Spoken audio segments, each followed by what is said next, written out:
Hey everybody, this is Brian for a special solo episode of Curiosity Continuum. Me coming directly to your ears. Here I am. Josh and I like to do solo episodes from time to time for us to individually reflect on things we might have to share. Some of them we have a conversation about asynchronously. Sometimes we'll talk in the studio. This particular episode, I want to talk about this particular question. Do you allow disruption to stir innovation? I know that when something disrupts me, when I'm trying to be in a flow, can sometimes, bring out anger or frustration more than I feel like it inspired innovation.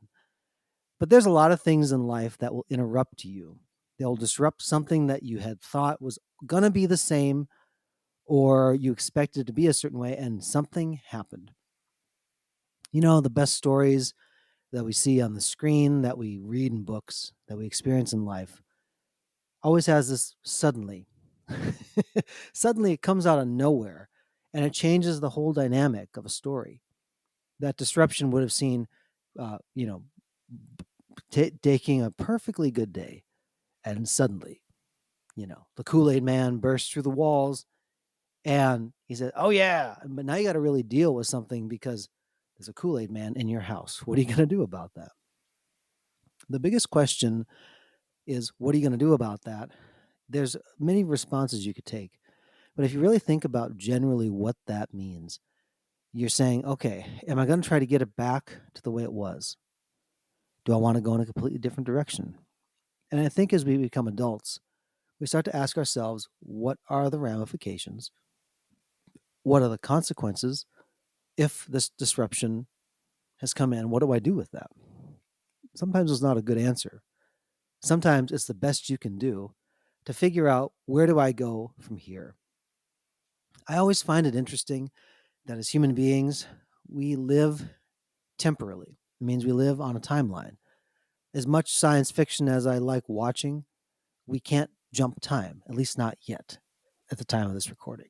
However, you can only experience now.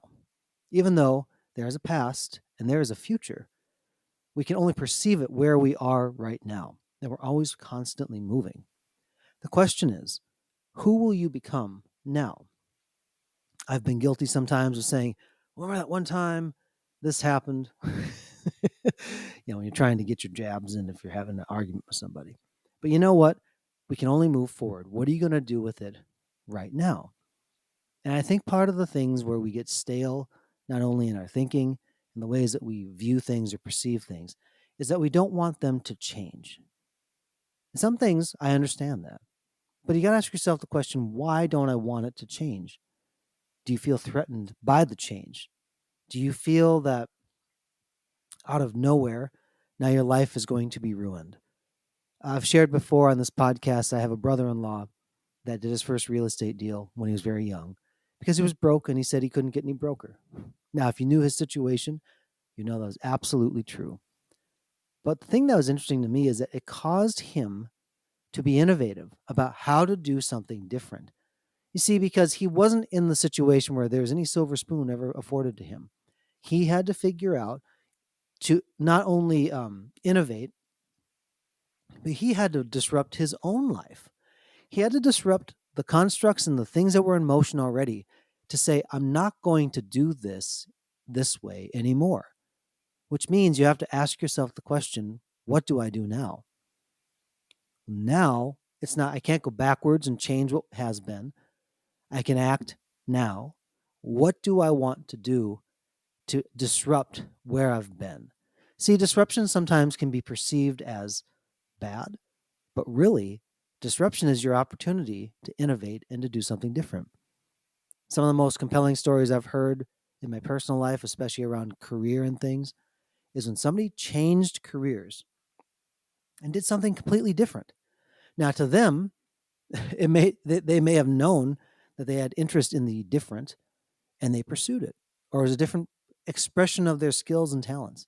Now, to those looking on the outside, looking in, they're like, well, where did that come from? I don't see that working. I don't see that happening. And after it transpires and you're on the other side of it, they're like, wow, that's amazing. How did you see that? See, because they can only see what was there. And then you disrupted it. And that might cause them to think about their life differently. Do I want to be where I am today? What am I going to do with the disruption that came? It's now past. You now have seen somebody else go through it. How do I innovate? Don't be afraid to be your own disruptor in your own life. And don't be afraid to be a friendly disruption in somebody else's life. You never know what is now on the horizon, because we are now all iteratively disrupting and innovating together. And that means that we're making progress and we're heading into a bright future. Until next time, folks, this is Brian for Curiosity Continuum.